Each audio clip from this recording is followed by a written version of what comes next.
two short dipoles A and B. A having charge plus or minus 2 microcoulomb. കാരണം രണ്ട് ഈക്വലും ഓപ്പോസിറ്റും charge വരുമ്പോഴാണ് ഡൈപോൾ ഫോം ചെയ്യുന്നത്. അപ്പോൾ ഒരാൾ +2 അടുത്ത ആൾ -2 ആണ്. ആൻഡ് സെപ്പറേഷൻ അല്ലെങ്കിൽ ലെങ്ത് 1 സെന്റിമീറ്റർ ആണ്. Be having charge ±4 microcoulomb and length, അതായത് രണ്ട് ചാർജ് തമ്മിലുള്ള സെപ്പറേഷൻ 1 സെന്റിമീറ്റർ ആണ്. Placed with their centres 8 centimetre apart as shown in figure. അപ്പോൾ രണ്ട് ഡൈപോളുകൾ അവർ സെന്ററുകൾ തമ്മിലുള്ള സെപ്പറേഷൻ 80 സെന്റിമീറ്ററിലാണ് ഫിഗറിൽ കാണുന്ന പോലെ വെച്ചിരിക്കുന്നത്.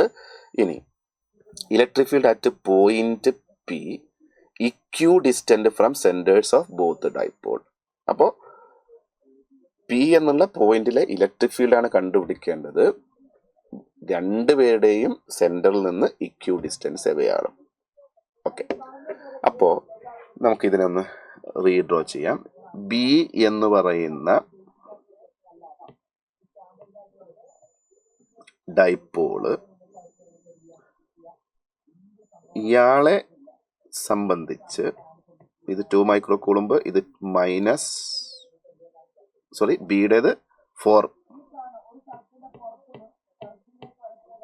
4 മൈക്രോകൂളംബ്, ഇവിടെ -4 മൈക്രോകൂളംബ്. ഓക്കെ, സെന്ററിൽ നിന്ന് പിയിലേക്കുള്ള ഡിസ്റ്റൻസ് ഇതാണ് നമ്മുടെ ഒബ്സർവേഷൻ പോയിന്റ് പി.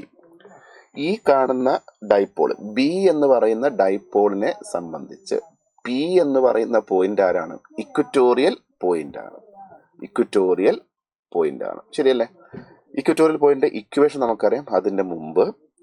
അപ്പോൾ എങ്ങോട്ടാണ് ഡൈപോള് മൊമെന്റ് ആക്ട് ചെയ്യുന്നത്? It is always from negative to positive ആണ്. അതുകൊണ്ട് ബി പ്രൊഡ്യൂസ് ചെയ്യുന്ന ഡൈപോൾ മൊമെന്റിന്റെ ഡയറക്ഷൻ ഇതാണ്. അപ്പൊ dipole moment of B. Okay, ഇനി എ എന്ന് പറയുന്ന ചാർജിനെ സംബന്ധിച്ച് ഇതാണ് എക്ക് 2 മൈക്രോകൂളംബ് ആണ്. അപ്പൊ ഇത് -2 ആണ്, ഇത് +2 മൈക്രോകൂളംബ് ആണ്. ഡിസ്റ്റൻസ് മെഷർ ചെയ്യേണ്ടത് മിഡ് പോയിന്റ് ആണ്, നമുക്ക് അറിയാം. ഓക്കെ, ഇനി നോക്കിയേ, ഇവിടെ ഡൈപോൾ മൊമെന്റ് പി എന്നുള്ള പോയിന്റ് എ എന്ന് പറയുന്ന 2 മൈക്രോകൂളംബ് ചാർജ് ഉള്ള ആ ഡൈപോളിനെ സംബന്ധിച്ച് പി എന്നുള്ള പോയിന്റ് ആക്സിയൽ ആണ്. ശരിയല്ലേ? സെയിം ലൈനാണ്, ആക്സിയൽ ആണ്. ആൻഡ് എന്ന് മാത്രമല്ല ആക്സിയലി ആണ് ഡൈപോൾ മൊമെന്റ്. അപ്പം എങ്ങോട്ടാണ് ഉണ്ടാവേണ്ടത്? നെഗറ്റീവ് ടു പോസിറ്റീവ് ആണ് 2. ഇപ്പോൾ ഇവിടെ ഇതാണ് എയുടെ ഡൈപോൾ മൊമെന്റ്. ഓക്കെ, രണ്ട് വെക്ടേഴ്സ് മ്യൂച്വലി പെർപെൻഡിക്കുലർ ആണ്. അപ്പോൾ നമുക്ക് റിസൾട്ടന്റ് പറയുമ്പോൾ √(a² + b²). എയും ബിയും രണ്ട് വെക്ടേഴ്സ്, അവർ മ്യൂച്വലി പെർപെൻഡിക്കുലർ ആണ്. Resultant (a² + b² whole root ആണ്. ഓക്കെ, അപ്പോൾ നമുക്ക് എ എന്ന് പറയുന്ന ആള് ഇയാളാണ്, ഇത് ബി ആണ്. അപ്പൊ നമുക്കിത് കാൽക്കുലേറ്റ് ചെയ്യാം. ബിയെ സംബന്ധിച്ച് ആരാണത്? ഇക്വറ്റോറിയൽ പോയിന്റ് ആണ്. Field due to short dipole at a point on equatorial axis അല്ലെങ്കിൽ ഇക്വറ്റോറിയൽ പോയിന്റ്. എങ്ങനെയായിരിക്കണം? ഇക്വേഷൻ നമ്മൾ പഠിച്ചതാണ്. ഈ ഇക്വറ്റോറിയൽ ഇസ് ഈക്വൽ ടു 1/4 π0 എന്നുള്ളതിന് പകരം ഞാൻ കെ എന്ന് എഴുതുന്നു. K P by r³. ശരിയല്ലേ? ഇനി ഇവിടെ ഡൈപോൾ മൊമെന്റ് ഡയറക്റ്റ് തന്നിട്ടില്ല. അപ്പൊ നമ്മൾ എന്താ പറയാ? ഡൈപോൾ മൊമെന്റിന് charge into distance between the 2 charges. 2a എന്ന് എഴുതാം, a എന്ന് എഴുതാം, കുഴപ്പമില്ല. ഞാൻ a എന്ന് പറഞ്ഞത് ആരാണ്? ഡിസ്റ്റൻസ് ബിറ്റ്വീൻ 2 ചാർജസ് എന്നാണ് പറഞ്ഞത്. ഓക്കെ, അപ്പൊ നമുക്ക് നോക്കാം. ഈ ഇക്വറ്റോറിയൽ എന്ന് പറയുന്ന field due to B. Field due to charge B. K എന്ന് പറയുന്നത് 9 × 10⁻⁹ ആണ്. പിക്ക് പകരം ക്യൂ എത്രയായിരുന്നു? 4 മൈക്രോകൂളംബ് ആണ്. സെപ്പറേഷൻ രണ്ട് കേസിലും 1 സെന്റിമീറ്റർ ആണെന്ന് പറഞ്ഞിട്ടുണ്ട്. ബൈ ടോട്ടൽ ഡിസ്റ്റൻസ് സെൻറ്റേഴ്സ് തമ്മിൽ 80 ആണ്. പി എന്നുള്ള പോയിന്റിലേക്ക് രണ്ടിൽ നിന്നും ഈക്വൽ ഡിസ്റ്റൻസ് ആണ് മിഡ് പോയിന്റിനുമാണ്. അപ്പോൾ 40 സെൻറ്റിമീറ്റർ. 80 ആണ് ടോട്ടലി. അപ്പോൾ അതിൻ്റെ പകുതി വരും 40 × 10⁻²² ഇതാണ് ഇ ബി. ഇനി നമുക്ക് ഇതിനെ എന്ത് ചെയ്യാം, സോൾവ് ചെയ്യാം. എല്ലാ സ്റ്റെപ്പുകളും ചെയ്യേണ്ട നമുക്ക് പെട്ടെന്ന് ചെയ്യാവുന്നേ ഉള്ളൂ. അപ്പോൾ 9 × 4 × 10⁻⁻8 പ്ലസ് 10⁻⁹. അപ്പോൾ 10⁻1. താഴെ നോക്കിയേ 40. 4ന് ക്യൂബ് 64 ആണ്. ദെൻ 0യുടെ ക്യൂബ് ഉണ്ട് 10⁻3. ദെൻ 10⁻⁻² ആണ് 10⁻⁻6. 4/64 എന്ന് പറയുന്നത് ആരാ? 9/16 ആണ്.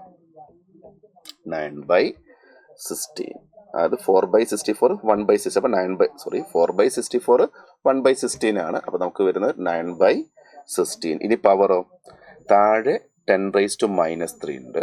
അത് മുകളിലേക്ക് വരുമ്പോൾ +3 ആയി. അപ്പോൾ ഒരു 10 അവിടെ ഓൾറെഡി ഉണ്ട്. അപ്പോൾ 10⁻4 9/16 × 10⁻4.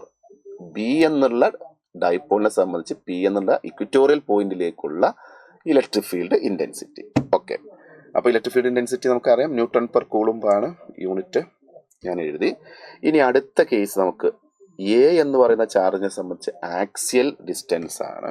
അപ്പോൾ ആക്സിയലിന് നമ്മൾ ഇക്വേഷൻ എന്താണ്? ഈ ആക്സിയൽ എന്ന് പറയുന്നത് അത് ഇ ആണ്. ഈ ആക്സിയൽ ആരായിരുന്നു? K 2p/r³ ആണ്.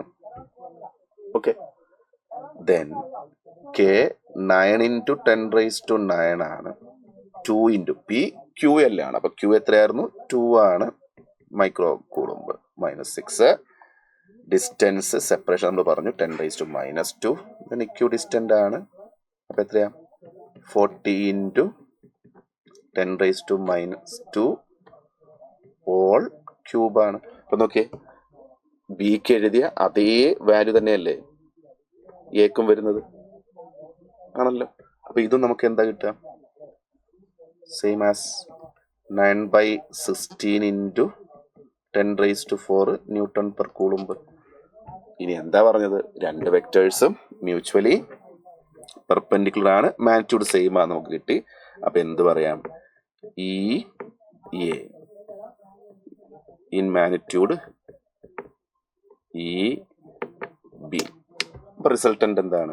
നെറ്റ് ഫീൽഡ് എന്ന് പറയുന്നത് √ ഇതിന് രണ്ടിനെ ഞാൻ ഇ എന്ന് എഴുതി. അപ്പം E² + E². ദാറ്റ് ഈസ് ആരാണ്? √2 ടൈംസ് ഇ. അപ്പോൾ ഏതാ ഇവിടെ ഓപ്ഷൻ വരുന്നത്? 9/16 √2 × 10⁻⁴. ഓപ്ഷൻ 4. ഓക്കെ, 9/16 √2 × 10⁻⁴.